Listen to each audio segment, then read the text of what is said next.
Selamat malam teman Kobus, selamat datang di cerita anak komunikasi. Melalui komunikasi, mari tahu banyak hal.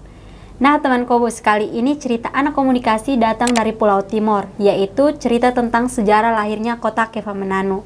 Nah, ada teman-teman yang sudah tahu cerita ini? Kalau belum, mari dengarkan Feren bercerita. Oke teman-teman Kobus, jadi kota Kefamananu adalah sebuah kota kecil yang terletak di lembah Bikomi. Memiliki sejarah panjang yang syarat akan perjuangan, diplomasi, dan strategi kolonial. Berdiri sejak tanggal 22 September tahun 1922, kota ini menjadi pusat pemerintahan kolonial Belanda yang disebut Ondernafdeling Noord-Maiden Timor. Namun, kisah pendiriannya tidak terlepas dari dinamika kekuasaan antara Belanda, Portugis, dan kerajaan-kerajaan lokal di Pulau Timor. Di sebuah lembah subur bernama Bikomi, terbentang sebuah kisah tentang kekuasaan, perang, dan takdir yang tertulis dalam pusaran air. Kota kecil kini bernama Kefamananu lahir dari jejak sejarah panjang yang penuh gejolak. Berabad-abad yang lalu, Pulau Timor menjadi ajang perebutan kekuasaan antara dua kekuasaan besar, yaitu Belanda dan Portugis. Di utara, Portugis hitam atau Topases mempertahankan wilayah mereka dengan keras. Sementara, Belanda mengincar tanah ini demi menguasai perdagangan kayu cendana dan juga lilin.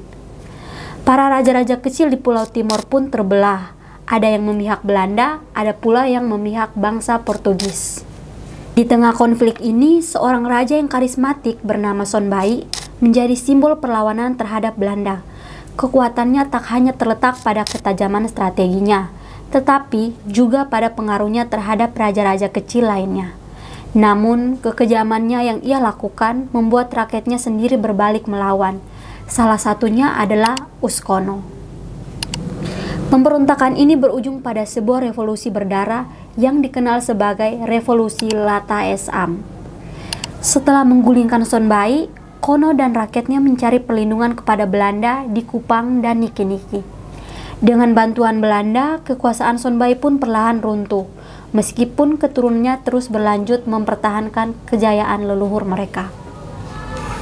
Nah teman, salah satu keturunan Sonbai berhasil melarikan diri ke Molo dan mendirikan kerajaan baru di sana. Namun, pengejaran Belanda tak terhenti. Di bawah kepemimpinan Letnan Conmets, pasukan Belanda terus memburu sisa-sisa pengikut Sonbai hingga masuk ke wilayah Miomavo. Namun, takdir berpihak pada sang pewaris.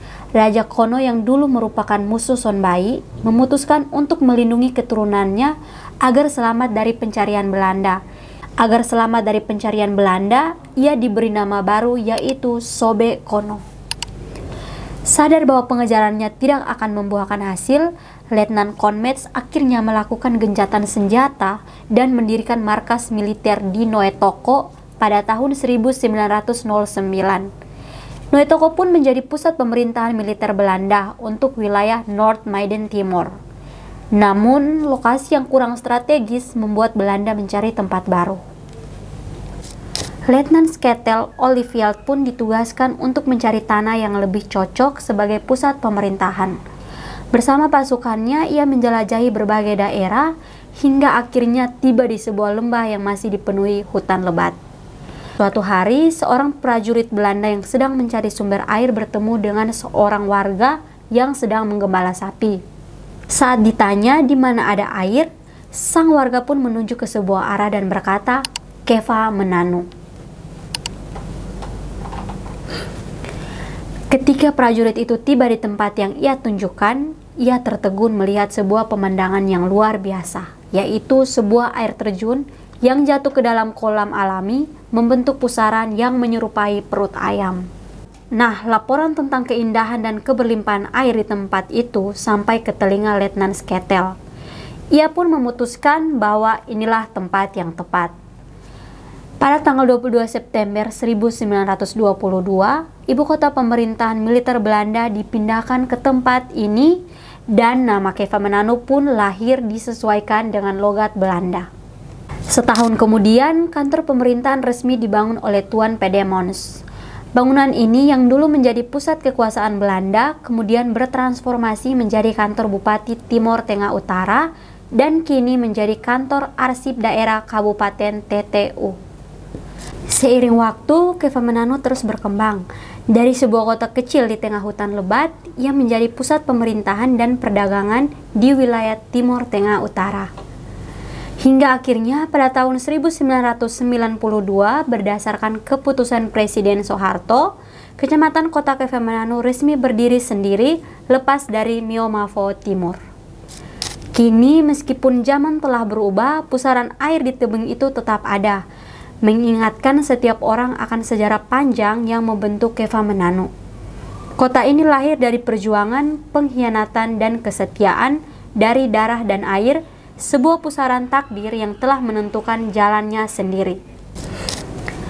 Nah, teman Kobus, sejarah panjang Kefah Menanu menggambarkan dinamika kekuasaan yang kompleks antara kolonialisme dan kerajaan-kerajaan lokal. Kota yang lahir dari persinggungan antara strategi kolonial Belanda, perjuangan rakyat ini berkembang menjadi pusat administrasi kebudayaan yang tetap mempertahankan identitas sejarahnya. Hal itu pun tercermin dari berdiri kokohnya 3 Tugu Raja bin Mavo yang menjadi simbol 3 kerajaan yang membentuk daerah Timur Tengah Utara hingga saat ini. Warisan ini pun menjadi ikon kota yang menggambarkan perbedaan suku Biboki, Insana, dan Miomavo yang meski berbeda secara adat istiadat namun tetap bersatu untuk membangun Timur Tengah Utara. Dengan demikian, kota Sari yang berdiri indah di antara TTS dan Belu ini hidup dalam nilai sejarah yang kaya dan menjadi bagian penting dari perjalanan panjang Pulau Timor. Nah, teman Kobus, demikian cerita tentang Kefah Menanu. Semoga cerita ini bisa menambah pengetahuan teman-teman Kobus. Kami akan kembali lagi dengan cerita-cerita seru lainnya anak komunikasi. Sampai jumpa di episode lain cerita anak komunikasi. Melalui komunikasi, mari tahu banyak hal. Dadah!